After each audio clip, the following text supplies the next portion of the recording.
All right, this is Patrick Rogers, and today we have the privilege to have Spencer Loveless on the show. And Spencer is the CEO of Dustless Technologies and Merit 3D. Welcome to the show, Spencer. Thank you, Patrick. Yeah, awesome to have you, man. So Spencer is the second generation CEO owner of Dustless Technologies and is the founder CEO of Merit 3D. He's an entrepreneur at heart and loves growing businesses in rural Utah. Spencer actually joined the company full-time after he graduated from Utah Valley State University. Spencer graduated from UVU with a degree in Technology Management and Aviation. He lives in Price, Utah with his wife and 5 energetic boys. I love that. They love traveling around, enjoying beautiful state of Utah. Weekends are comprised of riding mountain bikes, motorcycles, boating, hiking, traveling, or working in the yard. Sounds like we lead a pretty similar lifestyle. And quick weekend camping trips are what the family loves to do. So again, Spencer, great to have you on the show. Before we dive into Dustless and Merit 3D and your journey, what's one interesting fact about yourself that not many people know, man? Well, one interesting fact, it doesn't have to do with business necessarily, but I did get a degree in aviation from UVU, Utah University. And I don't know, they taught me how to fly a plane, but they also taught me how to crash a plane. So not many people have crashed planes before, but I managed to flip one over on the side of the mountain and not a scratch on us. And so it was an amazing, I would say, blessing that we lived through it. But wait, well, okay, stop. Hold on. You flipped one over on the side of a mountain and what tell me more. Walk me through this, man. It was a dumb mistake. You're always supposed to fly down the canyon because if you ever get trapped, then you can always get out of it. And we did a couple passes flying down and the guy couldn't see the elk below us. And so I said, okay, we're not supposed to do this. And I did it. And we got stuck in a box canyon as we're flipping around to get out. We lost altitude and hit the side of a mountain and flipped the plane. And it totaled it. It crashed it, but we walked away without a scratch on us. It was amazing. Wow. Amazing. Oh my gosh. Wait, so you hit the side of the wall or canyon. How high were you? It was like on a 45-degree angle. Okay. So we were parallel to that 45-degree angle as we were coming in. Okay. So you almost like landed it on the side of the, you tried landing it on the side and then it kind of flipped over from there. It literally was stalling and we landed and it flipped. Wow. So it was, like I said, perfect conditions besides the whole crashing part. But I lived to tell about it. And because of that, we have 5, now 6 kids. Yeah, there you go. We adopted one, and I guess we have God has a place for me to do something, I guess. God has a plan, whatever that is, man. Very cool. So thanks for that story. That's one of the more cool, interesting facts I've had. Probably the most cool one. That's pretty awesome. So tell us more about Dustless Technologies and Merit 3D, man. What do you guys do? Awesome. Well, Patrick, Dustless, I'm the second generation. My dad invented a vacuum for taking ashes out of wood stoves. And that evolved to wet dry vacuums, that evolved to dust collection attachments, which now you can find a couple of SKUs in Home Depot that we sell. Wow. I didn't even know this existed, man. I have a wood stove and I'm in there with my little shovel, taking it out or putting it under the bottom thing. It's such a pain in the ass. Yeah. And that's what I was, walked around the house and my knees got all dirty and he said, there's got to be a better way. So through the traditional manufacturing processes, which are injection molds and stamps and tools and all these manufacturing processes over the years, since the 80s, we've always built manufacturing through these traditional manufacturing processes. A couple of years ago, my parents retired and they left. And they went on a mission to Africa, and it was up to me to really take over the company. And so I said, as the team said, hey, we want to develop these vacuums, I was like, I don't know if I can, like my dad, if I have the guts to invest $1 million in these molds. Like, one, I don't know if it would pay for the investment of it. Sure. But I said, if it was a 3D printer that I could print a vacuum, I said, maybe I would do that. That's different. And so we went on this journey and we started finding ways that we could 3D print our parts. This is about 2 years ago. Hmm. And we found some ways that we could 3D print some dust shrouds for tools. Okay. And then we started mass producing them.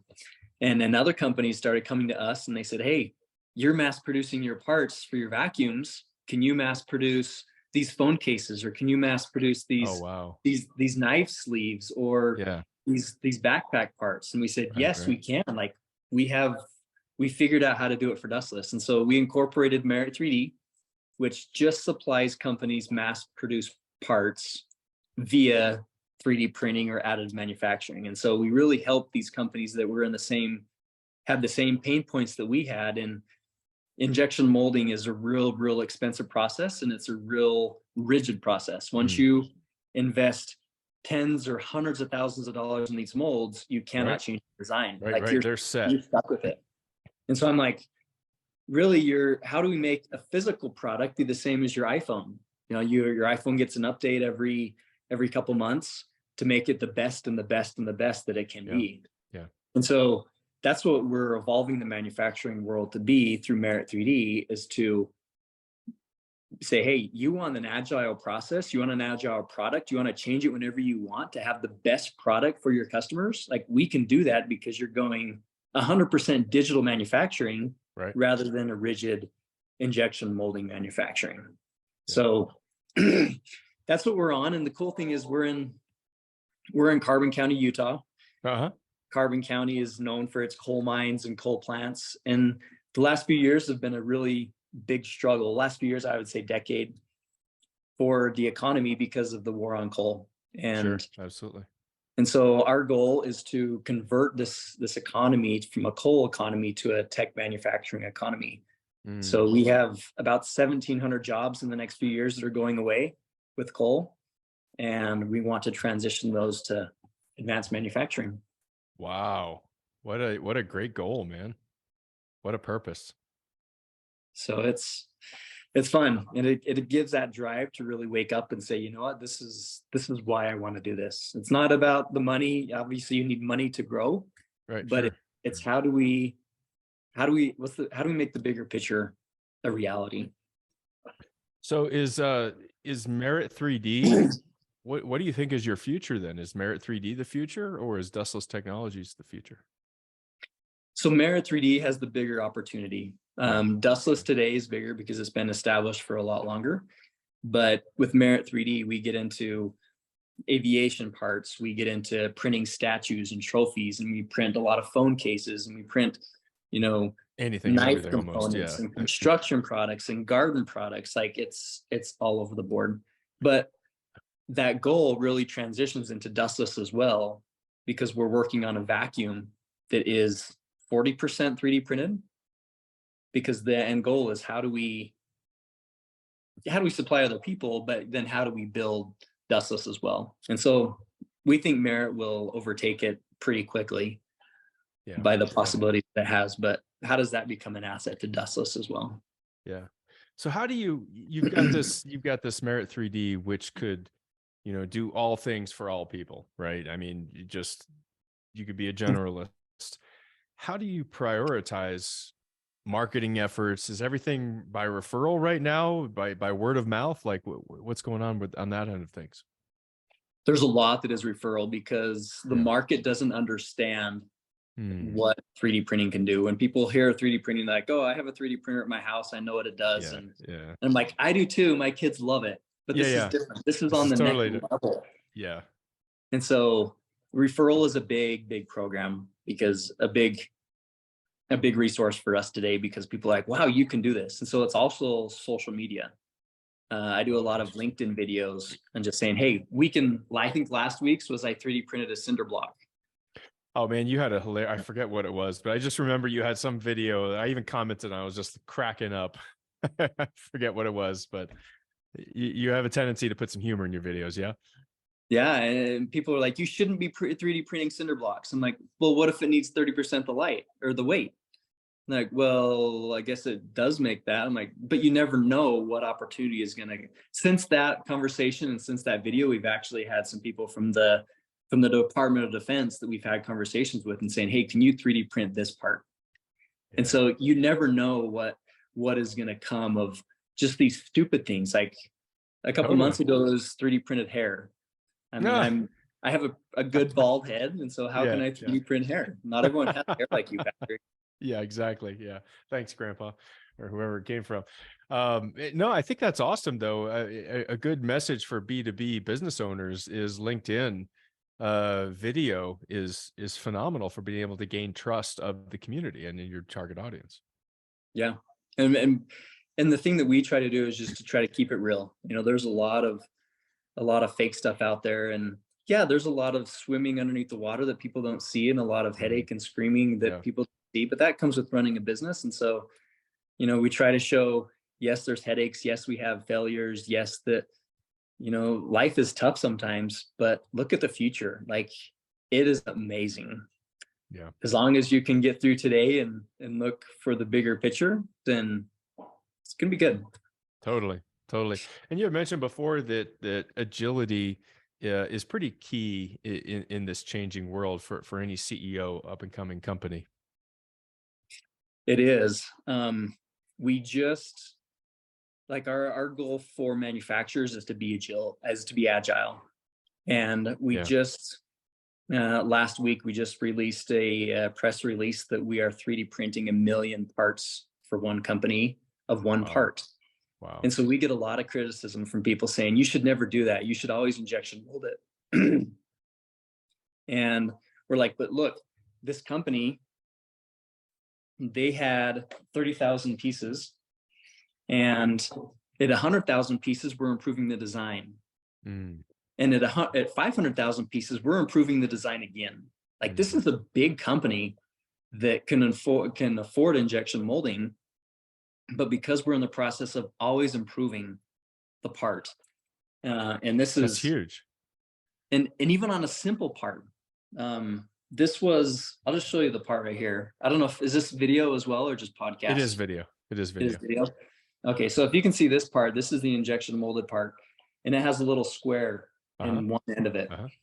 Well, halfway through the process, after that already ordered 30,000 pieces, they're like, well, if we can fit another piece in there, Oh, wow. you Yeah. could actually double your inventory or double the cells. And so Yeah. we made this instead of square, now it's kind of a Right. double square, whatever that is, Star of David type thing. Sure. And they can use that piece as well. And they can use that piece as well, but that helps them adapt to other products that are in the market. And you're talking something that's in Lowe's, Home Depot, something that's been around for decades. Mm. And so people are in the mindset that once you get your prototype and it's good, like you don't change it. You just stay. You just leave it there. But that's where like, no, like you can improve and you can constantly improve. And then it becomes this mobile animal that you start improving one part and you can improve the next part and you can improve the next part. And it just flows downstream because you can be agile. Yeah. Yeah. So, do you guys offer then? You must offer some kind of consulting then with it, right? I mean, because they can't. You have to be able to think outside the box to even know what you can do. So, do they come to you with a part, and this is the molded injection part? We're thinking about putting it over here. What do we do? And you guys like offer a consulting service to be able to do that? Yeah. So customers will come to us with usually three, and this is on the merit side. Yeah. They'll come to us with usually three types of projects. One is Mm. they have an idea, a napkin sketch, and they want us to help them design it. So then we have engineers, we have designers in house. We can throw it to them, and they'll work with the customer to design it. Second one is a customer has 3D files, and they're like, here it is. And then we'll take it and we'll say that looks great. If we can make these changes, we can make it even better. And so then we'll work with them, and that's I would say most of the customers, or they have some kind of CAD skill or designer or someone that knows how to design. And then the third one is you get the people that understand additive manufacturing, and they come to us and they're like, here's a part. I've tested it, I've printed it, I know that it prints beautifully, and they'll send it to us and we will. So I'll show you. We had a company come to us just the other week. This is a portable bidet that screws on top of a pop bottle. Huh. Okay. And he Wow. designed it perfectly. And so I broke this one so you can open up the inside and you can see there's a little channel where the bidet water will go through when you Yeah. squeeze it. Yeah. And so he just designed it perfectly that I love it because it was, here's my file and Yeah. I want to print it. And Yeah. he did everything from, I don't know where he did it, but he could have done it in his house. So Mm. simply. And then we become the avenue to mass produce that for him. So injection molding versus additive manufacturing. Obviously, the change to make any kind of a change is just a simple, maybe not simple, but it's a slight modification. The cost for that change is extremely minimal compared to going out and getting new molds. What about the actual price per unit in manufacturing? And this is probably more. I don't know, Spencer. I'm Mhm. pretty ignorant on this, but if I'm somebody looking at additive manufacturing versus injection mold, once the mold is there, what's the cost per unit? Is it pretty comparable? Is it more for the additive? Is it, where's it compare?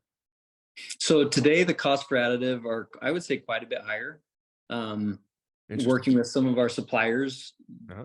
and that's because the cost of 3D materials is still new. Like it's not a commoditized item like Right. It's like nylons or yeah, polypropylenes or yeah. ABSs. Like it's not commoditized yet.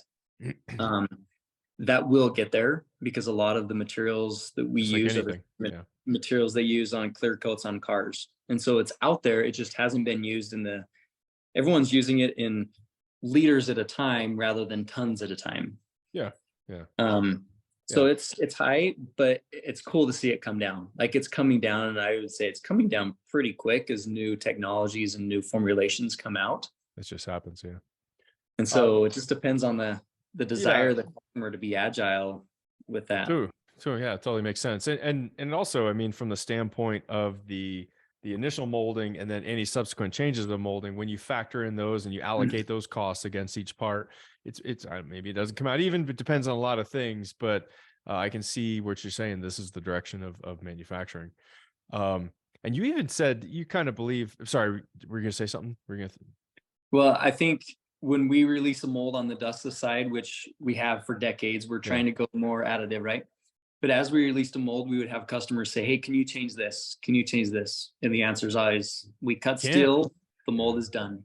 And so we always, 100% of the time, had someone that say, "Can you make this?" And we would say no. And so we had a subpar product because we couldn't change it, Got it. Yeah. or a sub ideal product, I should say. Yeah. Yeah. That makes sense. And you were kind of thinking that manufacturing is evolving to where we won't one day need China. That's the beauty of this is because the agility, Uh-huh. one disadvantage that China has is the seas. Everything has to be shipped with containers, and Yeah. it's a timely process. But it we believe that it's really going to help with reshoring manufacturing because you can make a change. You can be, instead of ordering millions of parts all at once because it's a 9 weeks on the water plus you have to prepay inventory and all the other crap that goes Oh with yeah. it. Oh yeah. You can be, yeah, I mean, you can be so agile in your manufacturing process. Do you think China has their own 3D companies up and coming?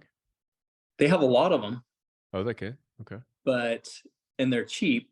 But the disadvantage is they still have that ocean between. They still have to ship. Sure. And Absolutely.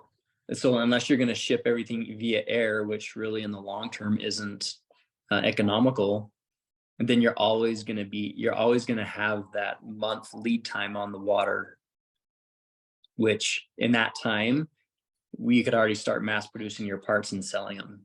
Yeah. Wow. So I think it's as a commodities of scale increase and that becomes a cheaper technology to use. I was at a conference just 2 weeks ago, and I listened to the representative from Ford talk about additive manufacturing, and she said, "The quality is there. We need the scalability and the cost to come down before more people will adopt it." Yeah. And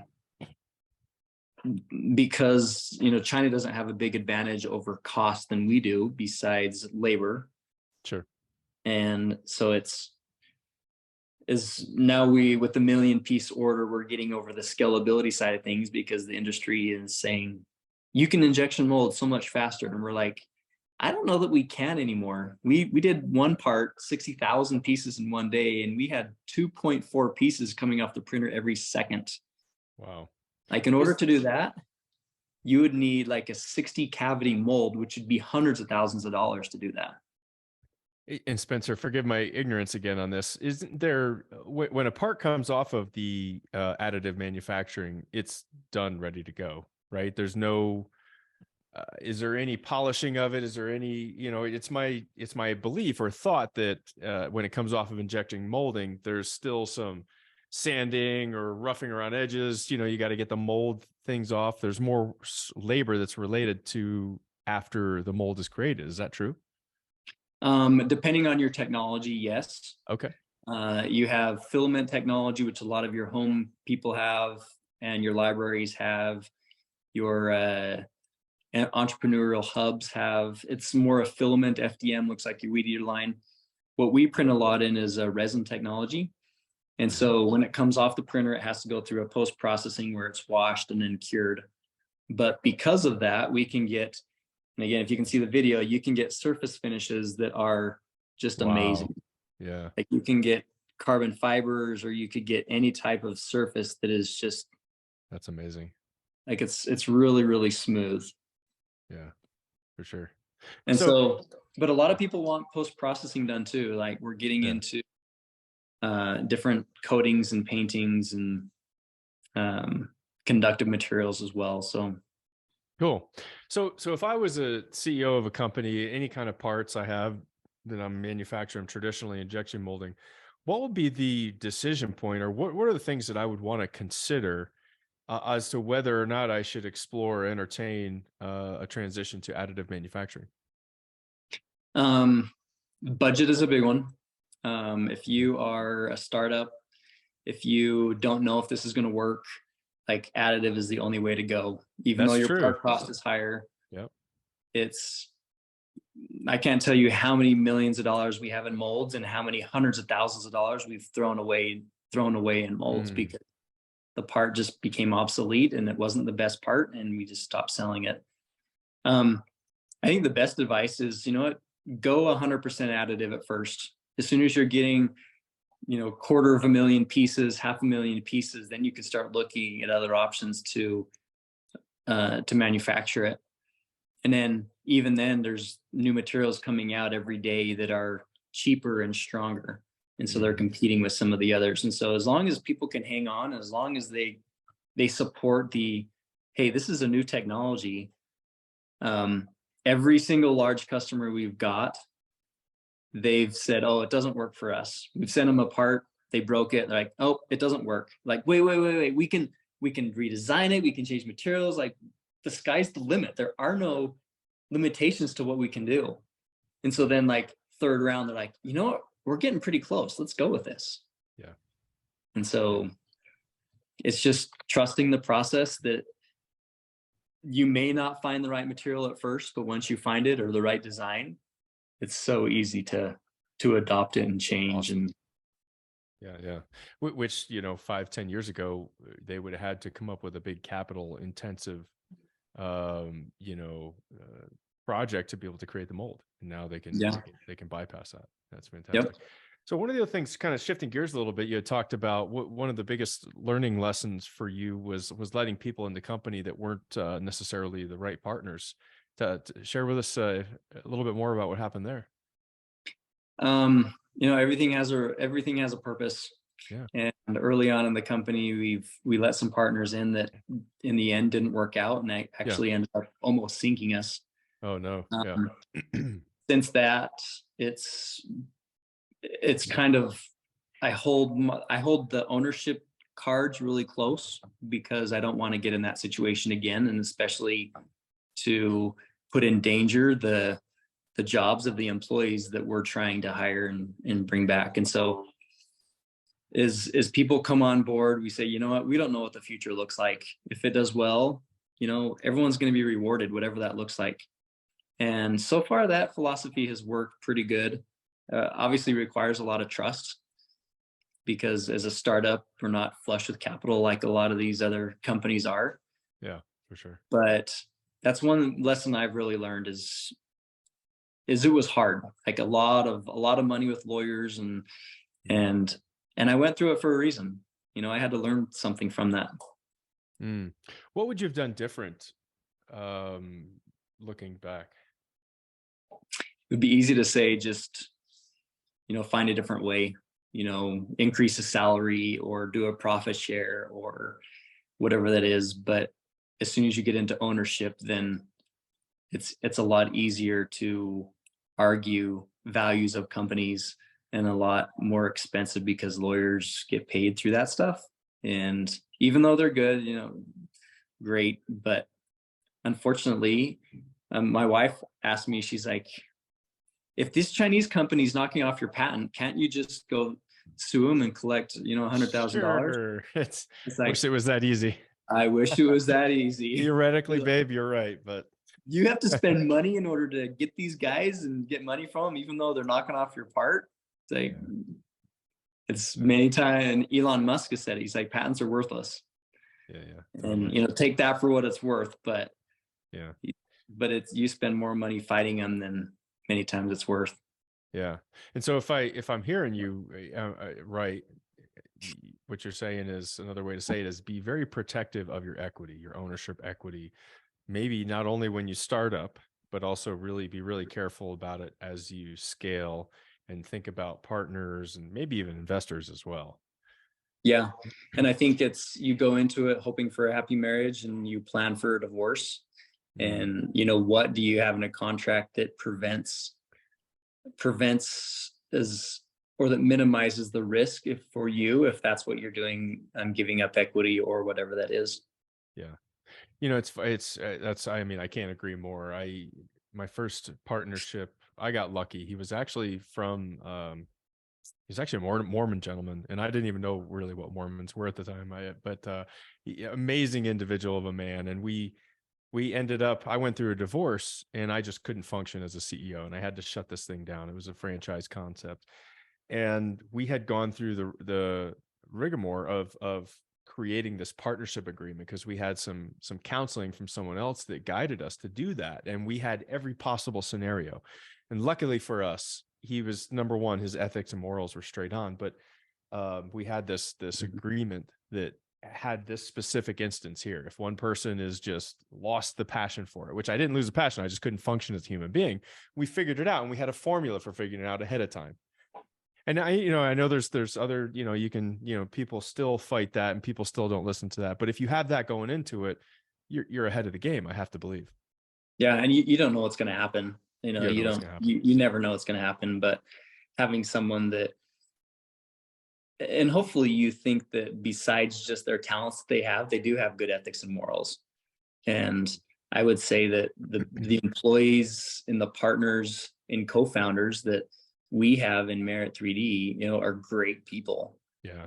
And I almost feel bad many times just with that point of view and, holding those cards close to my heart. But in the end, I'm like, I don't know what the end's going to look like, but Yeah. I know that if we get through this and we can make a huge difference in other people's lives and build a great company in the process, then, Mhm. all of us are going to prosper. What that looks like, I don't know.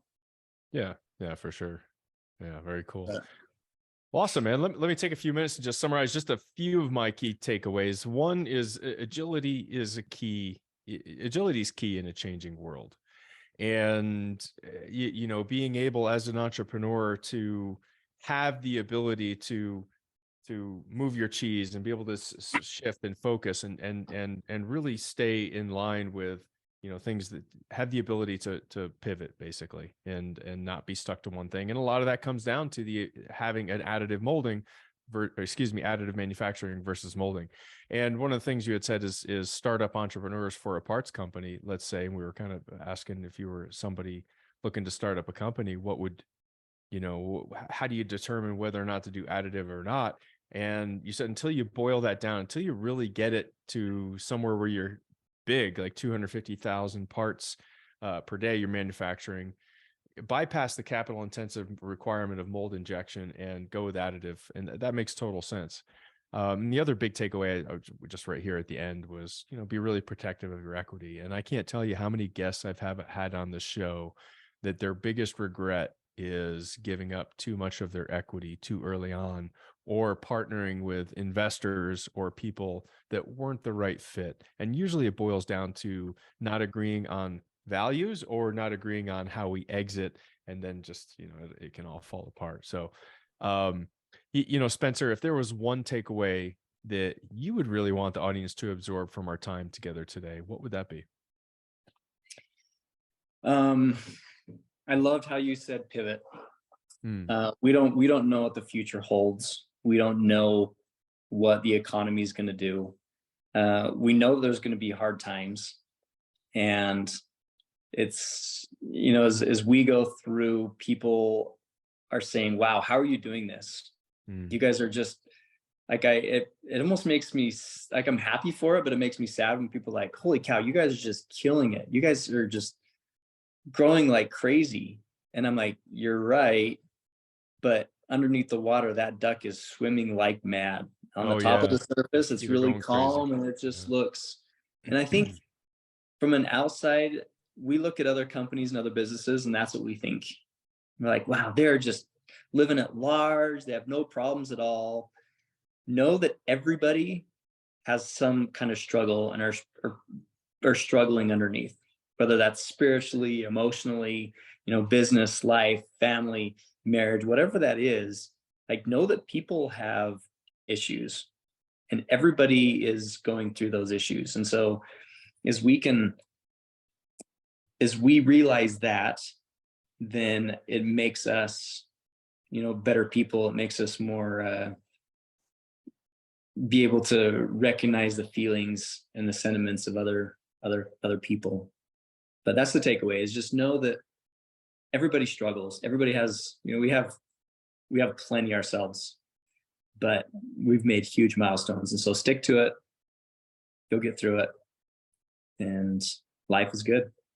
Cool, man. I love it. People have issues, realize it, and,